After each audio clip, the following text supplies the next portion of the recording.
Hey, and welcome, Psych2Go community. Thank you for all the love and support you've given us. Your ongoing support and desire to assist others with psychology is what helps us continue delivering quality content tailored just for you. Now let's get into this week's topic. Love, partnership, soulmate. So many of us spend a good chunk of our lives looking for the one. But what happens when we actually find someone? How do we know if they're the person who's right to spend the rest of our lives with? Or even if starting a relationship with them is the right choice? While compatibility is no guarantee of longevity, studies show that it is directly related to the quality and satisfaction of our relationships.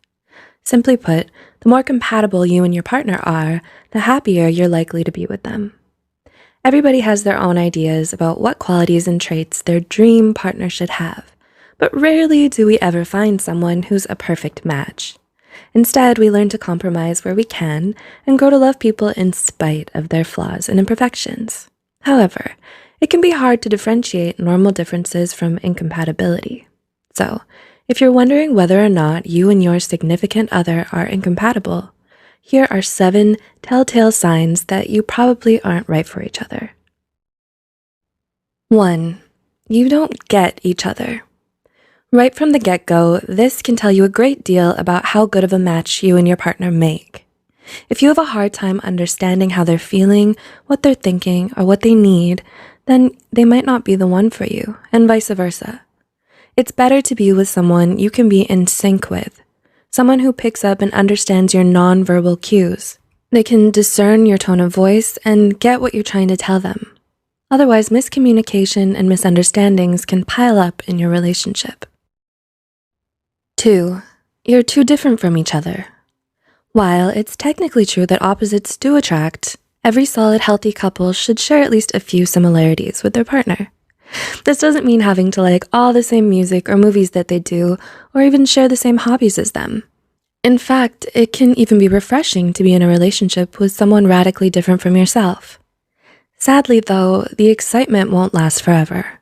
If the similarities are too scarce or non-existent, once the new and shiny effect wears off, you're both left with someone who doesn't share the same humor, interests, values, ideals, or principles, making it difficult to relate to one another in any meaningful way.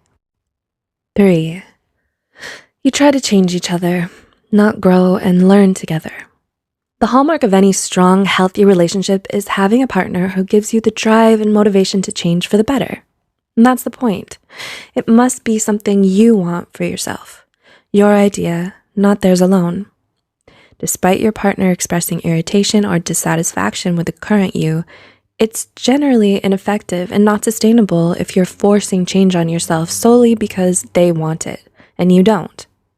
You have to want it for you, and this goes for many things, whether it's the way you dress, speak, or who you hang out with. Only you have the right to decide who you want to be. If you don't feel comfortable showing your true colors to your significant other, even in a private setting, this is a definite red flag. 4. There is constant or highly frequent arguing. It's perfectly normal and healthy to disagree with your partner about something from time to time, especially if it's over something that's important to the two of you. We didn't choose this person so we could be with a clone of ourselves. The disagreements become a problem, however, when the arguing is constant and over the tiniest of things. It's even unhealthier if the fighting is dirty, shouting, name-calling, humiliating each other, holding grudges, and emotional blackmail. Being in a relationship with a partner who tends to bring out mostly the ugliest side of you is never good. 5. You attain peace by avoiding all the problems. It's all about moderation. While constant fighting is obviously not ideal, it's also not good for a couple to never disagree about anything. You need to be honest and communicate openly with one another about how you feel, even if it's not in agreement with the other person. Constant pretending everything is okay or blind agreement to the wants of the other person does not make the relationship stronger, and may in fact result in a catastrophic blow-up later. Conflict can be a positive bond-building event if it can be given and taken constructively. It then can lead to personal growth and a deeper mutual understanding. 6. Your socializing is isolated from everyone else. Do you find that when you and your partner go out, it's nearly always only with each other? No friends, no parties or group hangouts? Do you never spend any time with their friends? Have you even met their friends? Is their family still a group of mystery people you've never been introduced to? Even though you've been together for a while? If you answered yes to any of these, this could be a potential problem. It's important that you spend time with your partner's loved ones and get to know them better. Couples who make the effort to be close with the other important people in their partner's lives tend to have longer and happier relationships. And 7, you're not attracted to them. Lastly, but most importantly, even when everything seems perfect on paper, if you don't have any romance or chemistry, it's simply not going to work. Without even an inkling of those factors, you might have a best friend, but not necessarily a significant other. The result is that you will naturally be drawn to people you have that more than friends attraction to. The triarchic theory of love by Robert Sternberg even states that although intimacy and commitment are present, without passion, the love you share will only be platonic, like the love shared between you and your friends and family. In the end, there's no such thing as a perfect relationship.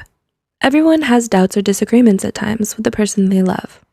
A strong, healthy relationship takes ongoing effort, dedication, and also time for it to grow. What's important is finding that someone who, to you, is worth the effort. First impressions and initial choices do not seal your fate. Learning to know and recognize compatibility versus incompatibility will save you much heartbreak and possibly avoid more serious scarring. So take the time to evaluate your relationship with these key points in mind, and honestly ask yourself, is my partner right for me? We hope you enjoyed the video and learned something new about yourself and others. Please like, share, and give feedback or comment below. Let us know what you'd like to see next. Don't forget to subscribe to Psych2Go for more psychology content, and as always, thanks for watching and taking this short psychology journey with us.